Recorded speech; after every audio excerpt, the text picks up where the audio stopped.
സ്ത്രീകൾ, നമ്മുടെ അമ്മമാരും അനിത്യമാര് ഭാര്യമാര് ഇവരൊക്കെ മെൻസസ് ആയിരിക്കുന്ന സമയത്ത് ഒരു കാരണവശാലും ഈ കറുവപ്പന്റെ ഇല പറിക്കാൻ പാടില്ല എന്ന് പറഞ്ഞിട്ട് അതിന്റെ കാരണം എന്ന് പറഞ്ഞു കഴിഞ്ഞാൽ അത് പറിച്ചു കഴിഞ്ഞാൽ അത് പെട്ടെന്ന് തന്നെ കരിഞ്ഞു പോകുമെന്ന് പറയുന്നുണ്ട് കേട്ടോ. അത് ശരിയാണോ തെറ്റാണെന്നാണ് നമ്മൾ ഒന്നാമത്തെ കാര്യം അറിയാനുള്ളത്. കാരണം ഈ ഇടയ്ക്ക് നമ്മുടെ വൈഫ് ഇത് തൊട്ടായിരുന്നു, പക്ഷെ ഇതുവരെ ഈ സംഭവം എന്താണ് അങ്ങനെ കരിഞ്ഞ് പോയിട്ട് ഇതുവരെ ഞാൻ കണ്ടിട്ടില്ല. ഞാനത് പലതവണ ഞാൻ നോക്കി. ഞാൻ അമ്മു ബാബാ ഇവിടെ അത് ശരിയാണോ തെറ്റാണോ നീ ഇടുക.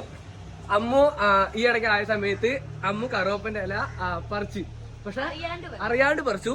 ഇതുവരെ കറുവപ്പന്റെ ഇല കരിഞ്ഞ് പോയിട്ടില്ല, ഒന്നാമത്തെ കാര്യം. പക്ഷെ പലരും ഇപ്പോഴും പണ്ടത്തെ ആൾക്കാർ പറയുന്നത് സ്ത്രീകള് മെൻസാണ് സമയത്ത് ഒരു കാരണവശാലും സമയത്ത് ഇതായാലും പിന്നെ നമ്മുടെ അരിവേപ്പില്ലേ അതൊന്നും തൊടാൻ പാടില്ല. തൊട്ട് കഴിഞ്ഞാൽ അത് കരിഞ്ഞു പോകുന്നതാണ്. പക്ഷെ അത് എനിക്ക് തോന്നിയിട്ടില്ല.